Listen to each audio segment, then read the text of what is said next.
সেটাই তো সবাই আসেন, আপনারা আসেন।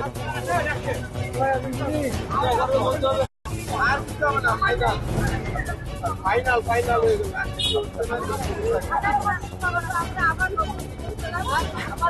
আমি চাই আপনি আমাদের জন্য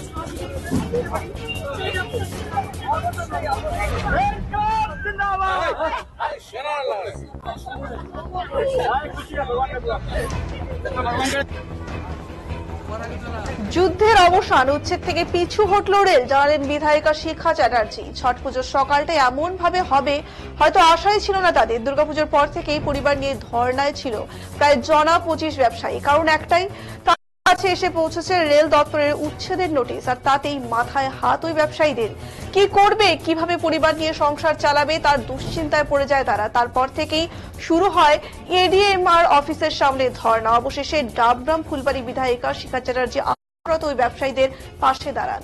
দেওয়া হয় প্রতিশ্রুতি। অবশেষে রেল দপ্তরের সঙ্গে আলোচনা করে উচ্ছেদ আপাতত স্থগিত করার আশ্বাস নিয়ে আসেন রেল দপ্তরের আধিকারিকদের কাছ থেকে। সোমবার রেলের সেই সিদ্ধান্তের কথা আন্দোলনকারীদের কাছে পৌঁছে দেন বিধায়িকা শিখা চ্যাটার্জি। শুধু তাই নয়, আন্দোলনের জয়ের জন্য তাদের অভিনন্দন ও মিষ্টিমুখ তিনি। পাশাপাশি ছট ব্রতীদের নতুন শাড়ি উপহার দেন তিনি। বিধায়ক শিখা চ্যাটার্জি জানান, রেল দপ্তর কোনো উন্নয়ন করতে গেলে আগে পুনর্বাসন দিতে হবে, এমনটা রেল আধিকারিকদের জানিয়েছেন তিনি। তাতে সম্মতিও জানিয়েছেন রেল দপ্তর। তিনি আশাবাদী, এমন উচ্ছেদ করার আগে পুনর্বাসন নিয়ে চিন্তা করবেন রেল দপ্তর।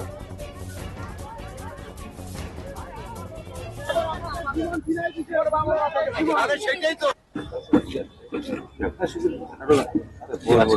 মানে আজকে আবার এখানে এসে অবস্থানরত মানুষের পাশে কেন? দেখুন, আমি জানি রেল সারা ভারতবর্ষব্যাপী যেভাবে উন্নয়ন করছে, যেটা মানে আমরা বিগত দিনে দেখিনি। রেলের যে উন্নয়ন, বিশাল উন্নয়ন, আমরা সত্যি গর্বিত রেল নিয়ে। তবে এইখানে মেনলি এই কয়েকটা ঘর যারা বসে আছে, 30টা ঘর মতো 40টা ঘর মতো বসে আছে, এরা প্রচন্ড নিধি। ওই চায়ের দোকান, কারোর কিছুর দোকান, এই করে এরা খাচ্ছে।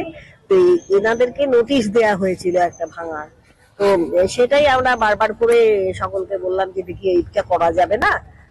এই কটা মানুষ, তার মধ্যে পুজো পার্বণের দিন এইভাবে ভেঙে যদি হয়, এতদিন ধরে 30-40 বছর ধরে এসব বসবাস করছে, অন্তত তাহলে সেরকম যদি হয় তাহলে পুনর্বাসনের ব্যবস্থা নিশ্চয়ই। আমি মনে করি আগামী দিন যদি এখানে উন্নয়নের কাজ হয়, পুনর্বাসনের ব্যবস্থা নিশ্চয়ই রেল দপ্তর করবে, এটা আমি একদম শিওর। সেই কারণে এই মুহূর্তে এটা ভাঙা হচ্ছে না। যেটা আমরা এখানে দেখুন, আমাদের এমপি রয়েছেন যাকে আমরা জানিয়েছি, আমাদের রয়েছেন বিরোধী দলনেতা রয়েছেন আমাদের শুভেন্দু অধিকারী, তাকে জানানো হয়েছে, রেল মন্ত্রীকে চিঠি দেওয়া হয়েছে, আমার জেলাকে জানানো হয়েছে, মোটামুটি সবাইকে জেনে সকলেরই একটাই সিদ্ধান্ত, না ওইভাবে উঠানো যায় না, এভাবে কথাটা বলছেন যে দেশব্যাপী উন্নয়ন করছে, আর উচ্ছেদ করতে কেন এই 25টা দোকান? আরো তো অনেক জমি আছে, এখানে দখল আছে। প্রশ্ন এখানটাই, তাহলে এই জায়গাটারও কি উচ্ছেদের নোটিশটা দেওয়ার ক্ষেত্রে কি কোনো বিশেষ পরিকল্পনা কাজ করছে? না না, আমি সেটা বলতে পারবো না। রেল দপ্তরের উন্নয়ন হয়তো কোন রকম কিছু ওনারা চিন্তা করছিলেন, এখানে কোনো কাজ করবেন বা কিছু করবেন, সেটা চিন্তা করছিলেন হয়তো। তো যাই হোক, আমার একটা কথা যে এই মুহূর্তে এরকম ভাবে ভাঙা যাবে না। এত বছরের এদের মানে বিজনেসের জায়গা, অবশ্যই রেলের প্রচুর জায়গা আছে, দরকার হলে রেল দপ্তর পুনর্বাসনও দেবে, নিশ্চয়ই দেবে, আমি এইটুকু আশা রাখি।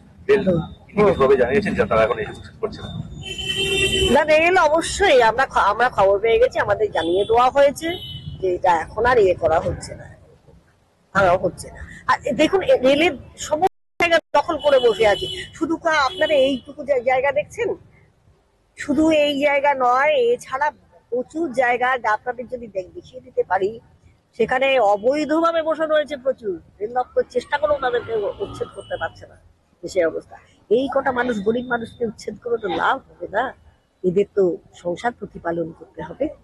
সেই কারণে আমরা এখানে আবেদন রেখেছিলাম। আমার এমপি রয়েছেন যেখানে, আমাদের জেলা রয়েছেন যেখানে, এবং আমাদের শুভেন্দু অধিকারী এলওপি রয়েছেন যেখানে, তাদের মাধ্যমে আমরা মন্ত্রীকেও জানিয়েছি, রেলমন্ত্রীকেও জানিয়েছি, তারা সবাই আশ্বাসন দিয়েছেন এটা এখন। তাহলে কি মিষ্টিমুখ করার দিদি তো বলে দিলেন যে আর কথাটা খুশি, কি বলবেন? আমরা খুব খুশি, খুব ভালো লাগলো, আমরা সত্যি খুব খুশি। দিদি আমাদের পাশে আছে, তার জন্য দিদিকে অশেষ অশেষ ধন্যবাদ এবং নমস্কার। কেমন লাগছে? খুব ভালো লাগছে, জীবনটা মানে নতুন করে পেলাম। আমাদের এই যে কর্মসংস্থা যেটা ছিল তা চলে গেলে তো আমাদের জীবনটাই শেষ হয়ে যেত, কিন্তু আজকে আমাদের যে দিদি এসে যে আমাদেরকে বলে যে আমাদের উচ্ছেদ হবে না, এটা শোনার পর আমাদের মনে হচ্ছে নতুন একটা জীবন পেলাম। অনশন আমাদের আজকে দিদি বলবে, আমাদের অনশন শেষ হবে। আমরা খুব খুশি। দিদি তো বলে দিলেন যে আর উচ্ছেদ